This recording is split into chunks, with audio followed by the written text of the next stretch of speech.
Today, you are all here to worship your Guru. It is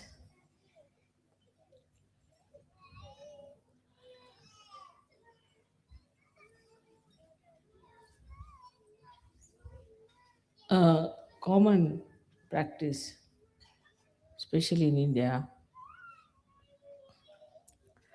that you must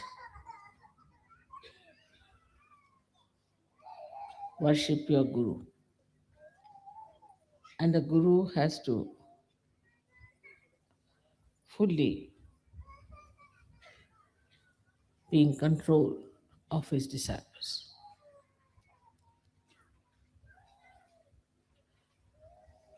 Guru principle is extremely strict, and the strictness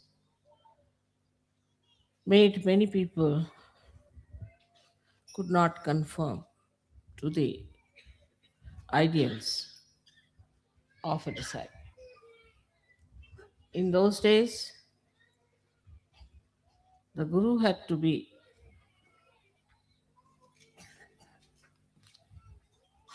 absolutely the authority.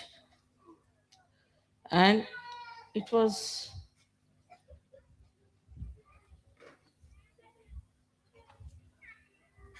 the Guru who would decide which disciples he'll have. And one had to go into great tapasya, to great penances, to even become a disciple. And this hardship was the only way the Guru used to judge. Gurus would always live in jungles and they would select their disciples, very few, very, very few.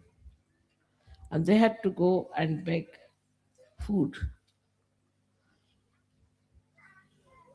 from the neighboring villages and cook food for their Guru with their own hands and feed the Guru.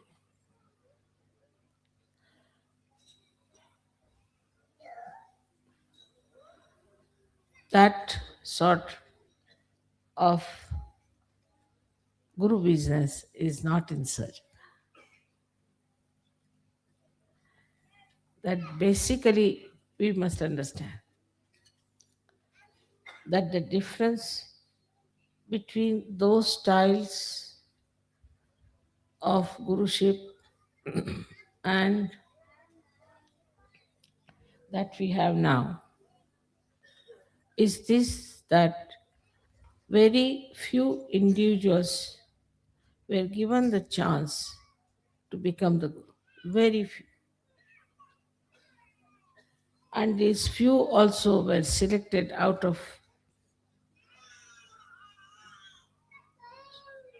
quite a lot of people, and they felt that there was something really special, that they are being selected, chosen, and that whatever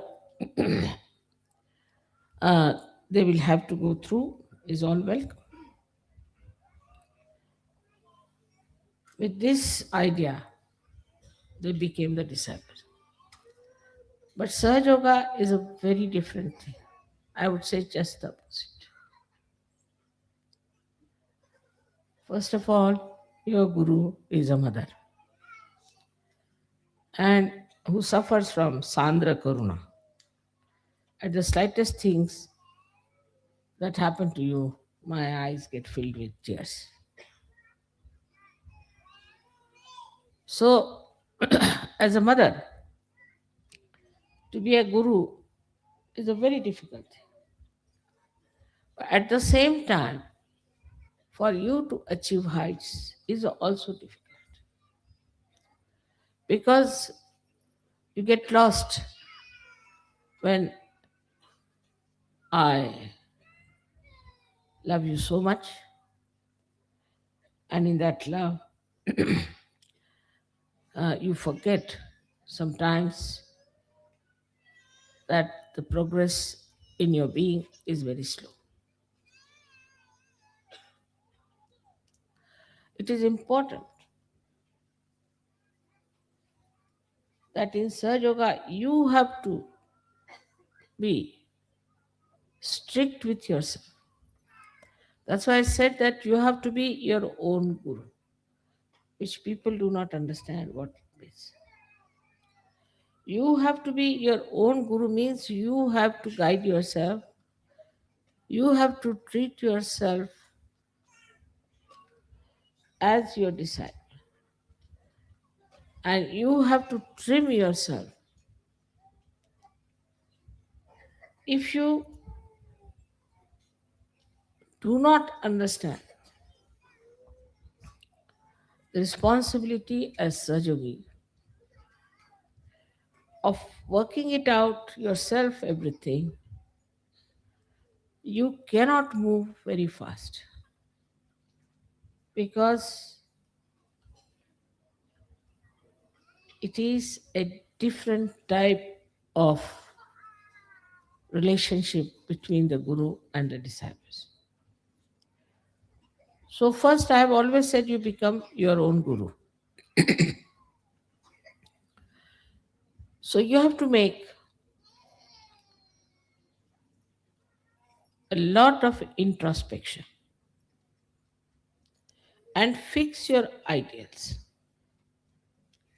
Before you, I am sitting. You have seen me how I am. I can eat anything. I need not eat at all for days together. I can sleep anywhere. I may not sleep at all. I travel for miles together untiringly. I have this energy because I am a guru of myself also. So the first thing is that there should be a lot of introspection. What's wrong with me? Not wrong with others. What's wrong with me? Am I seeking the comfort of my body? The attention, is it on my body or on my spirit? If so, what am I doing? I think best thing is to write it down. Can I sleep on the grass?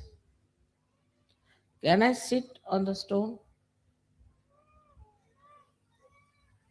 You have to make this body work.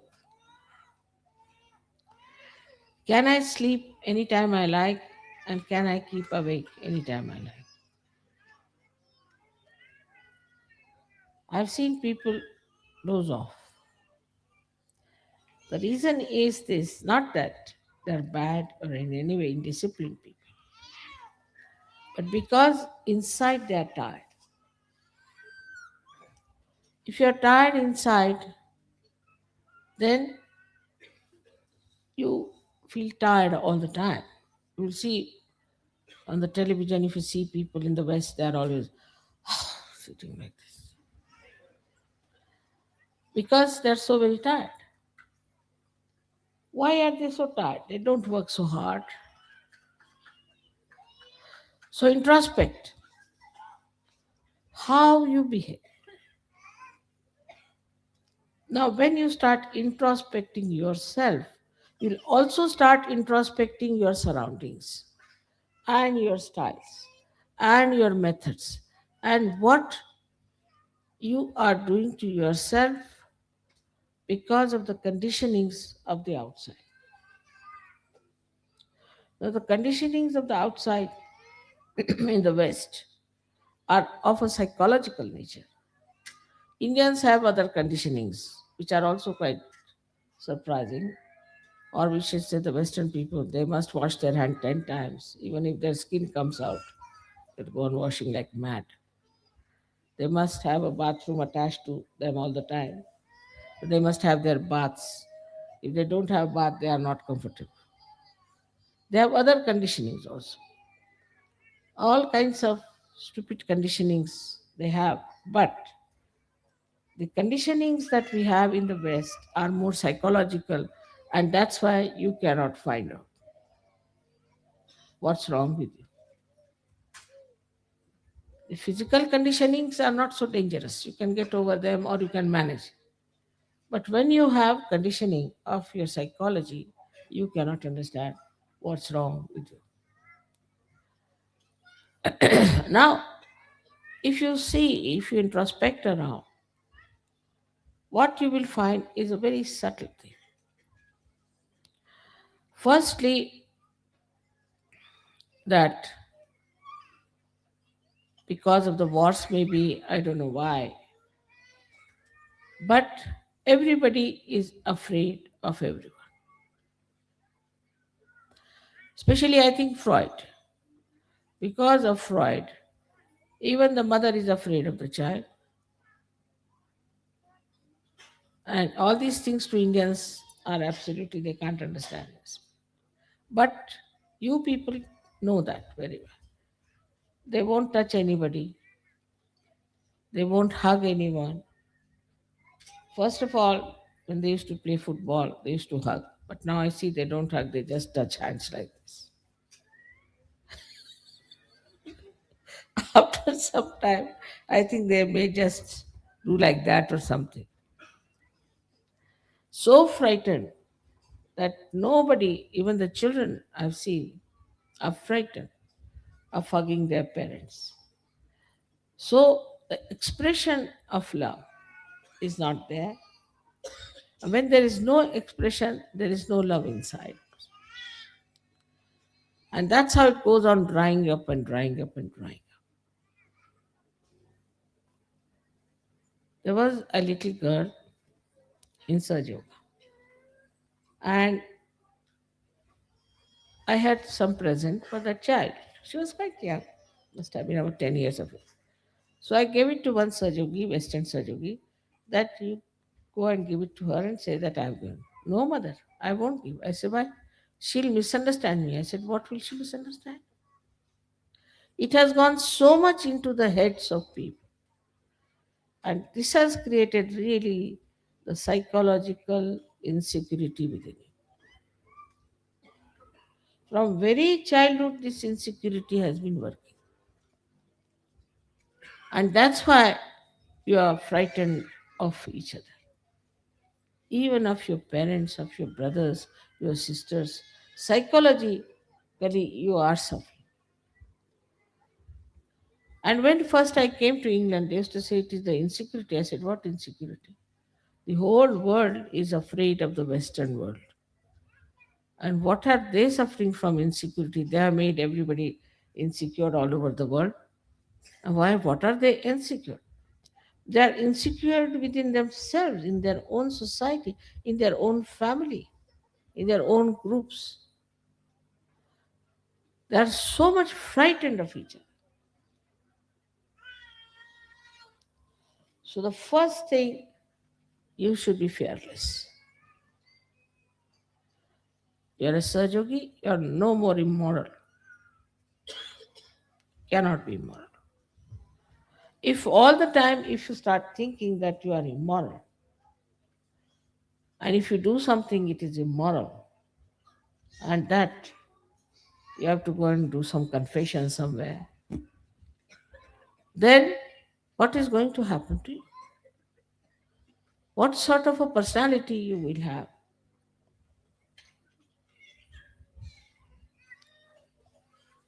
We have to change this by changing ourselves.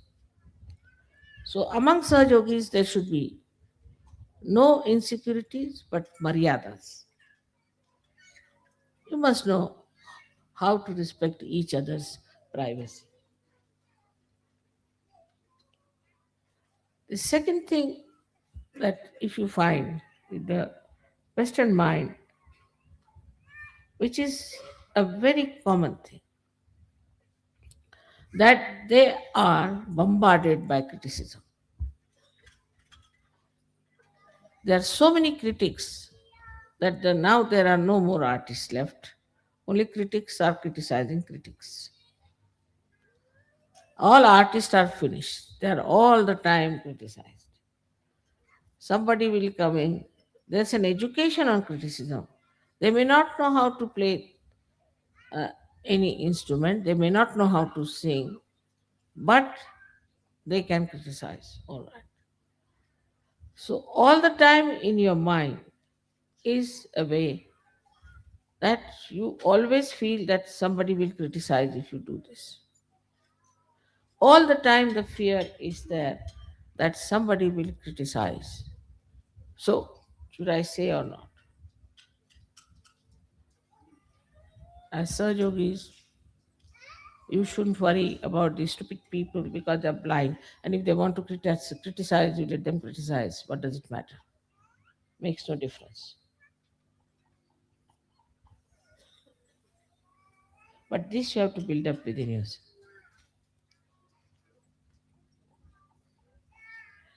Now, the third is even worse, which I don't know if you have noticed or not. I don't know how it has gone into the heads of the Western minds that you must always see to the other side of the bank, even if you are standing on this side, to be fair, and never to say something that you are sure of. Like you ask anyone, how are you? He'll say, always. Nobody will say, I'm perfectly all right. Nothing wrong with me. What's wrong? Perfectly all right. Thank you very much. But it is never. They're not sure of themselves all the time. It's shaky. And this shaking inside gives you a personality which can never progress. Progress comes when you put your step forward, you put your foot firmly on that point, and then put the second step forward, like as you climb on a mountain. But in the first place, only if you are still thinking that it's halfway through, then how can you go further? You'll only move on two steps, this or that, or this or that. This is another very big psychological detergent, I should call it, or detrimental thing for your progress. Now, the third thing you have learned, which is also third or fourth maybe, that you must argue out yourself. Like you have a problem. You'll come and tell me, Mother, this problem I've got. This is very common with everyone. I have this problem. I'll say, all right, this is the solution. Then you will come out, no, no, no, no, but in this will happen. Then you tell another solution. No, no, no, no, no, no, no, Mother, this can be this way. All right, you tell third solution. No, Mother, in this can happen. Tell fourth, this can happen. You are standing against yourself all the time. Then I have to say, this is your problem, not mine. And I am giving you the solutions. And if you want to solve your problem, better take a positive attitude. The brain is this way. In our Hindi language, it's called to ulti khopri. You are all the time arguing against yourself. So how can you progress? This is another great problem of the Western mind, that it doesn't try to face any problem as your own, but go on arguing with yourself like a lawyer. See, there are two lawyers, one yourself, another lawyer, one argue. So, is a double personality in the being. Is not a single personality. As I said, it is very, very psychological that people have to take to this kind of a turn suddenly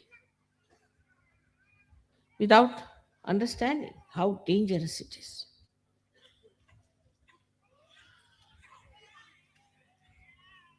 With the enlightenment of your brain, they should disappear.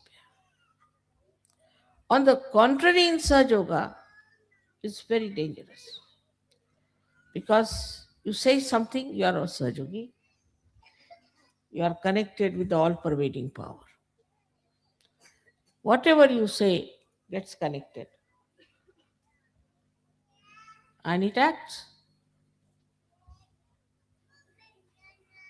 It's very dangerous for you people not to realize that you are realized souls and not to assume your own powers. Like, see, I have to say something secretly, then I must put my hand here and then say it because it is connected to the mains. But supposing I keep it open like this and say something, it goes to everyone.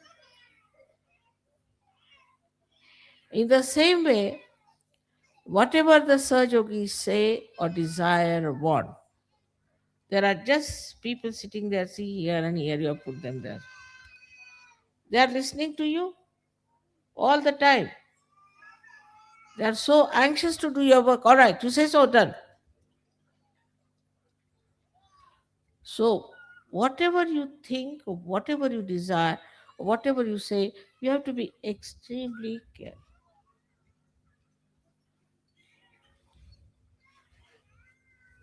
And when now, I mean, old people, all right, I can say that very conditioned, they have problems, But the generation that is here, most of them are all capable of improving yourself and making your brain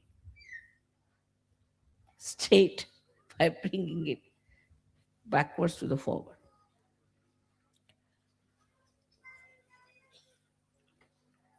The psychological problem you do not say. The another psychological problem is which you do not know, which is very surprising. That whatever is the entrepreneur's ideas, you must act.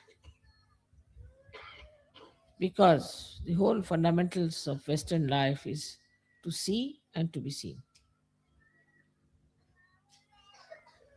So, oh, that's the fashion, so we should do that.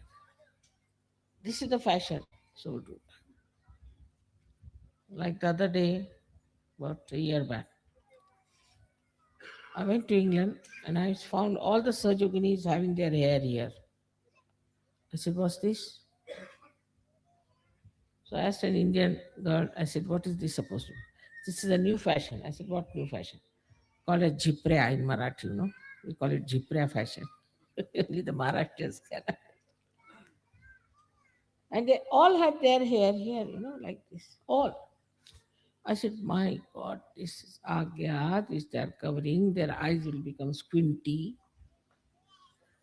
But the fashion, if it comes, and the whole fashion is with the hair alone. Hair, I don't know what. There's so much interest in the hair, and they lose the hair so fast in these countries without using the oil which they should use. They lose their hair very fast. Starting from the hair, the sastra. Then fashion means what is this? These entrepreneurs, these stupid people are creating ideas, and then why should we follow? I don't say that Sir Yogi should all look alike, not at all. You can dress up the way you like, you can live the way you like, but you should not get yourself enslaved by any entrepreneurs. You are free people now. Know that very well.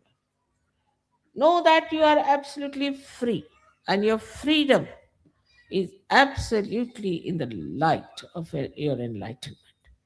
You can never do wrong. But first of all, have that confidence within yourself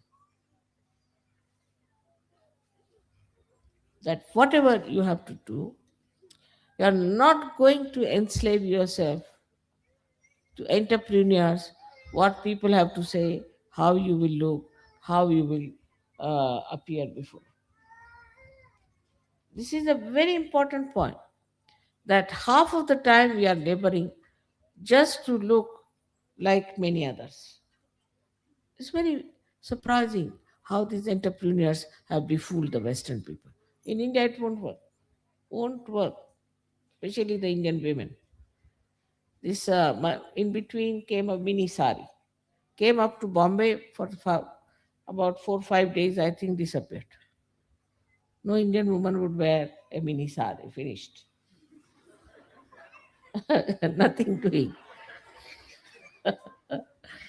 Any sort of fashion now comes in India doesn't stay because whatever clothes we have now in India is traditionally has been there, has been tested and uh, error and trial, and we know now this is the best. Now stop it. At certain age, you stop. This is the style that suits us the best. But anything goes on, the styles go on changing. And this is what you have to be very careful to see that you do not take to stupid things which are being created by entrepreneurs, but to sensible things which are required for. So one of the enslavement I feel is that you have to play into the hands of entrepreneurs. But the slavery is very deep and is so psychological. In so many ways, it is extremely hidden and so subtle that you cannot make it out. So, in the introspection, you find out what's gone wrong with you, how you are made this way, what's wrong in my own personality. It has come from all the surroundings and the way people have been putting ideas into my head. You should have your own ideas. You shouldn't worry what Plato said and what Socrates said and what this thing said. What do you think? After all, you are enlightened people. But then there is another psychological thing which is even the worst. And that, mother, if we are very sure, then we are putting up our ego. They are so much afraid of their ego that as if after some time they'll take off. The ego will bloat so much that will take off. This is another fear people have. That if you assert, all right, this is what I want, this is the right thing to do, then I'll get off. So I don't want to say such a thing. I have an ego. So with Sahaj Yoga also certain fears have crawled in. One of them is that mother, I should not have any ego.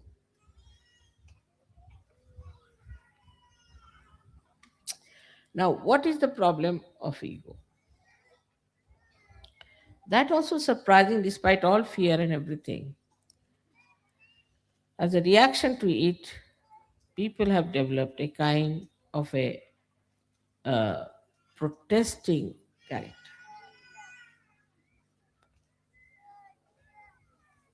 But again, these entrepreneurs have pampered your ego. Like in the morning, you ask the child, "What will you have?" Then child say, "I'll have this." The mother has to run and get it, or she must keep everything in the fridge. In India, that's not the case. Whatever is cooked in the house, you better have. If there is no salt, all right, without salt, come along. Otherwise, don't eat, doesn't matter. In any case, you will eat.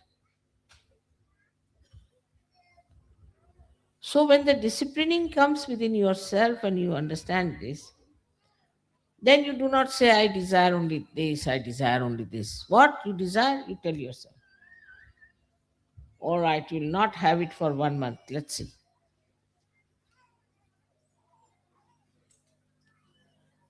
Once I must tell you about myself that little bit comfort grew upon me sometimes, I think.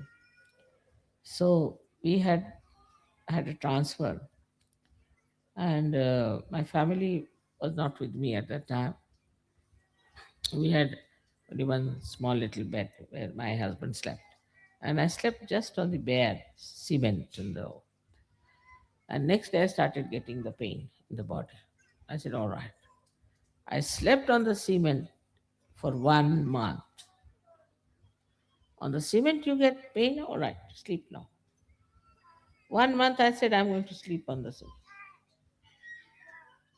Then cement lost its power on me. Then might be the cement might be feeling the pain. So that's what you have to do is to master your mind. Now the problem only will come.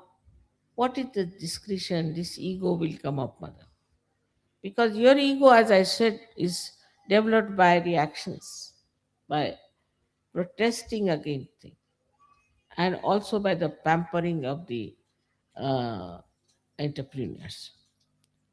All right, whatever may be the reason, we are not going to psychoanalyze ourselves. But the fact is also we have a ego problem. Why? I've already told you that if a balloon is bloated many a times, it can easily be bloated. At the slightest air, it bloats. And that's why you are afraid that suddenly my ego might become so big that I may be like a balloon in the air somewhere moving.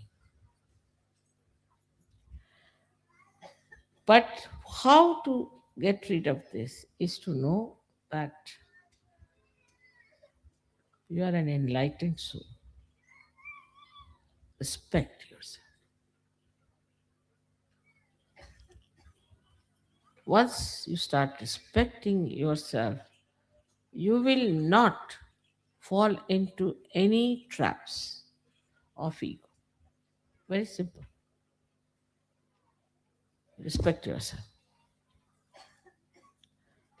You have to say, I'm a surgeon. Okay? How can I behave like this? After all, I'm a surgeon. A kind of a dignity that develops. And then you will start feeling shy of doing something that is stupid. Because ego makes you stupid. That's the point. Absolutely. So now, if you develop this respect for yourself, I'm a surgeon. So I can't behave like this. I'm a surgeon. If you say like that to yourself, then you will be amazed that the dignity of a surgery will definitely keep you down to earth.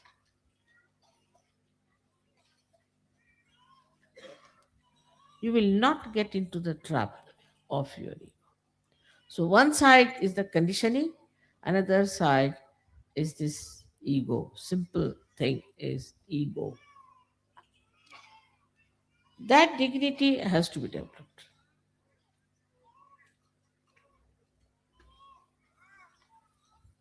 You'll be surprised among animals. There are maryadas.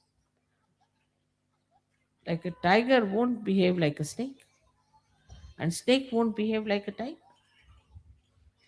So we are now Sahajogis. We are tigers among human beings. We are lions among human beings, the highest. We are the highest human beings. It's not necessary to have 10, what you call, medals on your body to show that you are something great. But you are Sahajogis. You're Mahayogis. So develop that respect. And you will be surprised the humility will immediately came into, will walk into humility. I've seen some Sahajogis sit like this, sometimes sit like this, sometimes they one if the left Vishuddhi is there like this, right Vishuddhi is there like this.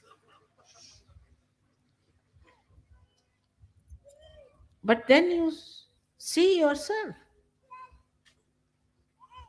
like a bridegroom has to dress up. And he remembers, I'm the bridegroom. I cannot behave like other younger boys who will be there. I have to have my own personality. I'm the bridegroom. I'm going for my wedding. I cannot behave like all mother friends are there. You have to behave in a particular manner. So assume this. Still, we do not know that we are Sahajogis. Once we know we are Sahajogis, that dignity will develop within us. And with that dignity, you'll be amazed. You will also see what is wrong in your own country, what is indignified. Now, with whatever has happened in France, you can find out what's wrong with French laws. But French are more interested in drinking and eating and other things. So they never paid attention. Oh, let it be. What do you care for laws? Let it be as it is. Doesn't matter. Who should bother about these things? It's nothing important. After all, if you can get something to drink, you go to any French village at seven time, you cannot meet anyone, even a drunkard. They are sitting inside and drink. I mean, that's the main religion, main pastime. Next day with the hangover, they come, so they see everything the other way down. Like this fellow, these journalists who went to India, they saw an iron gate and they thought this was the iron curtain of Hitler. Everything expanded, so big, crooked, because hangover. So the whole life in the West like a hangover. Either they see things too big or too small. They don't see things as they are. Now, most of these things are written, which you will read, the psychology and all those things and the books. Mostly they're drunkards. If you see their lives, they have been drunkards. So, whatever they have written, why should we take them so seriously? Except for very few who were realized soul, most of them were drunkards. Like those who wrote about Greek tragedies, must have been really drunkard people. They must be taking a lot of things inside and they must be writing something like that. Because most of the drunkards, when they write, they say that why should I live? I must die. And like that, we too have in India many people who have written ghazals who always say that why should we live? We should die.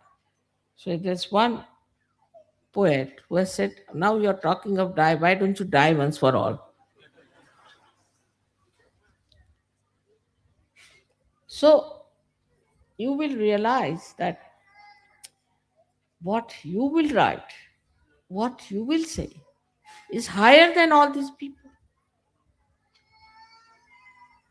But Sahaja Yoga has worked so smoothly in you that you do not know what you are.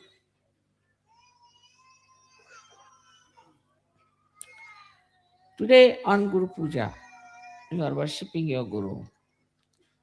At the same time, I bow to your Guru within yourself.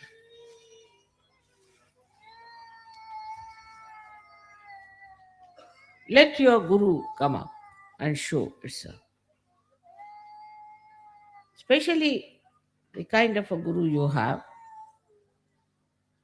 I am not strict with you, I am very gentle. Because as I told you, fundamentally is a different thing, is that it is not for an individual, but it is for the collective. And if something has to spread collectively, then you have to understand that it has to be only love that is going to. There is no other way we can spread Sahaja Yoga, because we cannot be like Hitler giving wrong ideas of hatred. Either it could be hatred or love. You teach people we hate this one, fundamentalism, this, that, you'll get thousands ready to fight. You can elevate their baser self and say, all right, come along, let us fight.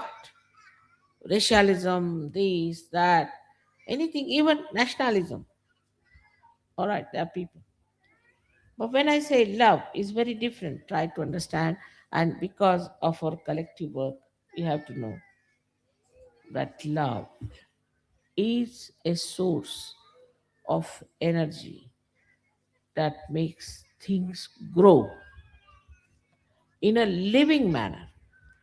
It is the energy which is a living energy. Try to understand now. This is people don't understand. Love doesn't mean that you hug somebody or do something, but living energy that understands, that makes you. I hope you have seen my books and I hope you have read it. In that, I have described you to you very clearly what is the living energy within us that works. And anything that is working, for example, see this flower. Now, I cannot order this one to go straight. It's moving in its own way. Let it be. It looks nice because no flower should look like another flower. Living energy never creates the same thing exactly the another. Only plastics can be done. Now, when it is growing in its own way. So the whatever is built in within you, which is a living energy, built in but living energy, and a living thing that works, it blossoms by itself. The water of pure love is to be given. In pure love, what you see in another person as a guru, what's the matter with myself where it is obstructing me to go further? In another person as a guru, what you see is how to handle this man with love so that he comes closer to reality. It's a very gentle process. It's a very loving process. And nothing like really enjoying your love. Just to know that I love so many people itself is so great. And you to see, feel that I love so much. But it should be samadrishti. Means with the same eyes you should see everyone. You see everybody with the same eyes. Isn't it? Only two eyes are there. But you see everyone with the same eyes. They are different. All right? You see them as different. But your eyes do not discriminate. Your eyes do not see somebody black, somebody white, somebody blue. They see what they are. When you start seeing with samadrishti means the same eyes, same sight, not to change your ideas. Because what happens that your own mind twists it and you start seeing somebody as different, somebody as different. Now with the eyes, I see the fact. But supposing my mind is off, I might see as a human being. So if you are a sane person, then you will see everyone as they are. This is samadrishti is that you have the same eyes for everyone. Do not get twisted. So that you cannot have somebody is your special friend, somebody is number 2 friend, somebody is number 10 friend, and some as your enemy. Once you start looking at things like that, everything will get into proper shapes. Otherwise, one can go crazy. Also, it should be samyak. Samyak means integrated. There should be an integrated knowledge, like the eyes when they see where you are sitting, where you are, where is this person, where is that person, what is the relationship. So the knowledge about others is in relationship with each other. Now, supposing there's a gentleman who has a child, and there's a problem between that gentleman and the child. To approach that person, you must know that he has a child, not to just make him separated from others, singularizing. You take somebody, say he is from, say, from England, or he is from Italy. Then try to understand him that he is from that particular background and that background is around him. So he is like that. If you can have this kind of a full knowledge of others, there will be no problems, no quarreling, nothing. Otherwise, there is a conflict all the time, and that's how one feels very tired. Eyes do not react, eyes just see. Whatever is there, they just see. Eyes never react, but the mind reacts. And this reaction is the one which is responsible for spoiling your attitude towards people. So now you should have a witness state. As Ganeshwara said, Niranjana Pani. Niranjana Pani. To see somebody without any reaction. Just to see. And you'll know everything about that person as soon as you see that person. Niranjana Pani. Because as long as your brain is there, you do not see that person as he is. But as soon as you see that person, you just know what it is. And then immediately you will know his chakras, his kundalini, everything will penetrate. But your mind, which is loaded with nonsense, will not allow you to go to that level. So the Niranjana Pahane, the one where you just see something, that kind of a eye we have to develop. So with that, a detachment starts automatically. You do not criticize anybody because your mind is like this against that person.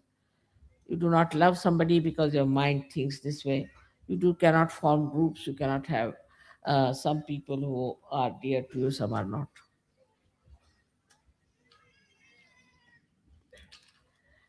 Sometimes, if I do not smile at some people, then they grumble and say, "This time mother didn't smile at me." I mean, I cannot keep all the time a smile. You see, you must also think of my muscles all the time. How can I keep my smile on? But there are people who feel very bad that, you see, this time mother didn't smile. So I have to go on smiling all the time at him. I try.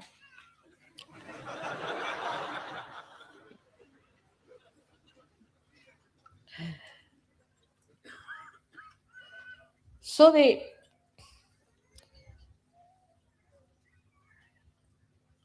attitude towards others has to be with Niranjana attitude because it's a collective work. It's not strict. It is not in any way clamping anything because it's a living work. Absolutely is living. We cannot. But it is definitely the work which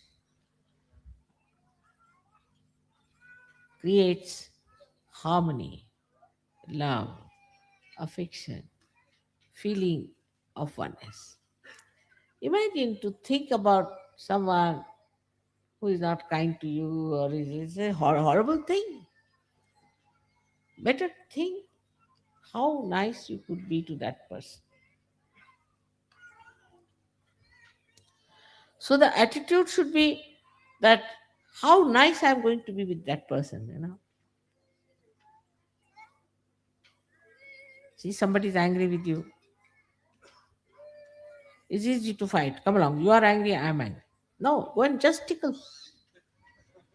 Simple thing like that. And enjoy. Because you cannot enjoy hatred. You cannot enjoy rivalry. You cannot enjoy separatedness. Like this hand has to enjoy this hand. In the same way, you have to enjoy each other. If you cannot enjoy, then you have lost the point. Lost the point.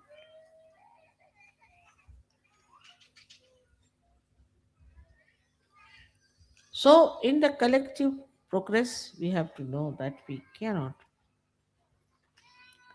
progress if we have no sense of collectivity, that we are part and parcel of one person. If I pull my one ear, it's not that my ear will come out, but it will give pain to the whole body. That's why I say pull both is better.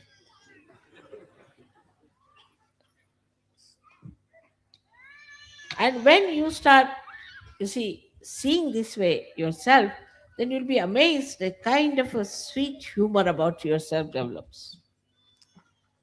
And you really become a very interesting, magnetic personality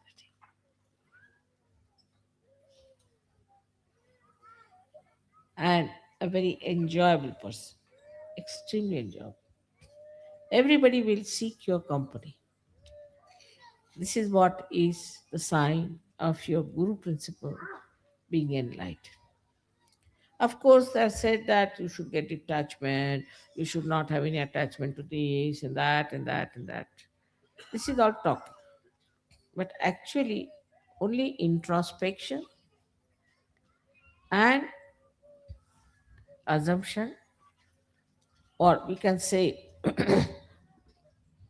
the knowledge of your own depth itself will give you that feeling. If you have that knowledge that I am a Sajogi and my depth of divinity is so great, That itself will be more than sufficient for you to exist as the topmost guru.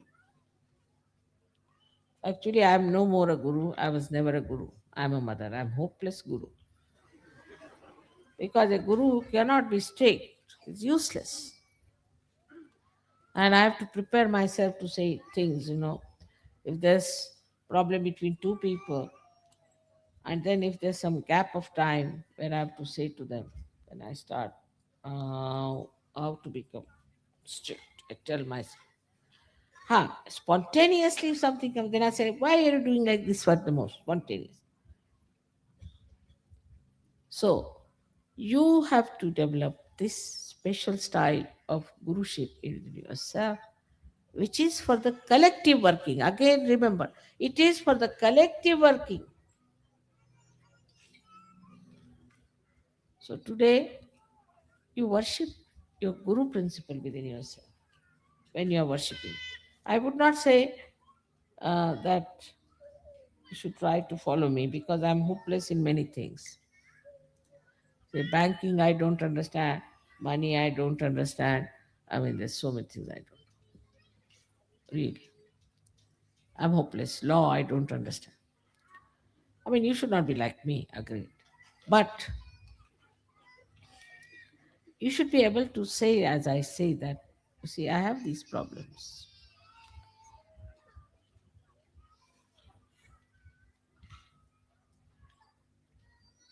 But one thing for sure, you must have complete knowledge of surgery or desire to know everything about surgery.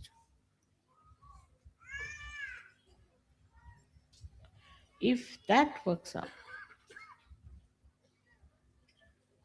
then you will swim into this ocean of knowledge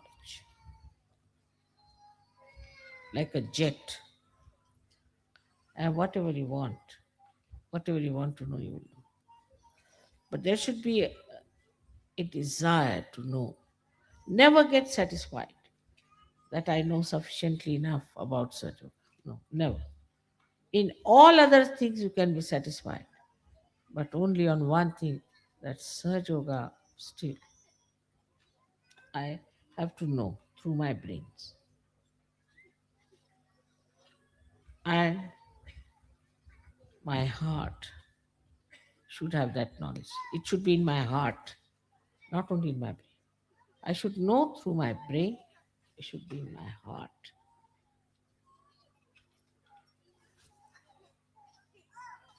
Like when you see a film, you see King Kong.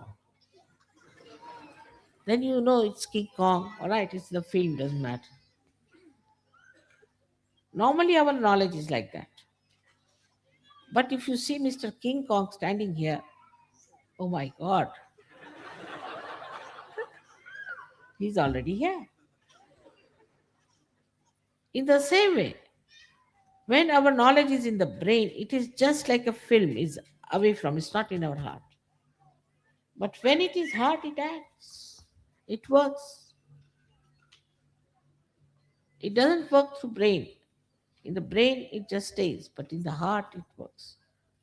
In the heart resides the spirit. It's very simple that we are people who are more living with our brains, not with our heart. But know that we are in reality. See, Kong Kong is standing before us. We are not seeing a film, it's in reality.